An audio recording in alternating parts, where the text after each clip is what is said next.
डिबे मेरशाह में PPHI centre में doctor न हुजण शहर में रोड कुतन जा आज़ार हद दखल खिलाफ जस्कम कारकुनन शहरन पर एहतजाज मुजाहिरो करे नारेबाजी कई वई। इन मौके ते मुजाहिरो कंदड़ कामरेड हफीजुल्लाह हुजण हबीबुल्लाह हुजण ऐं ॿियनि चयो त डिबे मेरशाह जे PPHI सेंटर में गुज़िरियल 5 ॾींहनि खां डॉक्टर बदिली थी वियो आहे, जंहिंजे करे इलाज लाइ ईंदड़ मरीज़ सख़्तु मुतासिर थी रहिया आहिनि ऐं हू मजबूर थी करे अताई डॉक्टरनि खां फुरजी रहिया आहिनि। जॾहिं त शहर में रोड कुतन जे आज़ार वधी वञण जे करे स्कूल वेंदड़ मासूम ॿार तोड़े शहरी सख़्तु परेशान आहिनि ऐं घरनि ताईं महदूद थी विया आहिनि। हिननि मुतालबो कयो त PPHI सेंटर में डॉक्टर मुक़ररु करे शहर में रोड कुतन जो आज़ार ख़त्म करायो वञे। कांदाकोट में बदअमनी ख़िलाफ़ 11 ॾींहं बि बुख हड़ताली कैंप जारी रही। सिंधु यूनाइटेड पार्टी तरफ़ां शहर में वधंदड़ बदअमनी ख़िलाफ़ प्रेस क्लब अॻियां बुख हड़ताल कई वई। इन मौके ते बुख हड़ताल ते वेठल अॻवाननि दिलमुराद राहाणी, नीत मोहम्मद सोराणी ॿियनि चयो त शहर अंदरि रोज़ानो मोटरसाइकिलूं चोरी थी रहियूं आहिनि ऐं पुलिस निंड पियल आहे। हुननि चयो त आवाम जी जान ऐं माल ग़ैर महफ़ूज़ आहे।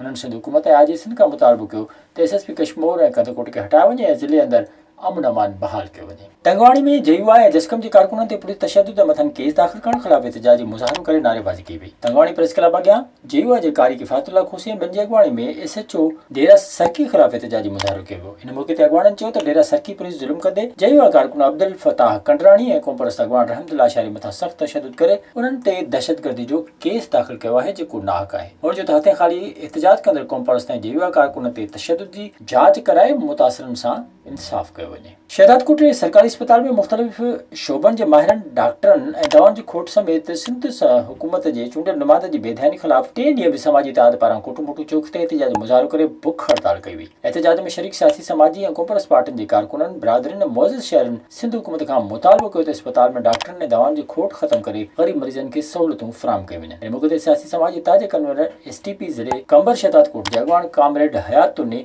SUP अॻवान पीरबख्श भट्टी, शीन बे अॻवान वज़ीर खोसे, काउंसलर अनिल कुमार ऐं ॿियनि चयो त शहर जी 4 लख आबादी वारे शहर में सिर्फ़ हिकिड़ी सरकारी अस्पताल आहे जिते बि दवाउनि जी खोट ऐं डॉक्टर अणलभ आहिनि। हुननि सिंध हुकूमत खां मुतालबो कयो त सिहत जूं समूरियूं सहूलियतूं फ़राहम करे ग़रीब मरीज़नि खे परेशान थियण खां बचायो वञे। विज़िट कयो अवामी आवाज़ मीडिया ग्रुप जी वेबसाइट awamiawaz.pk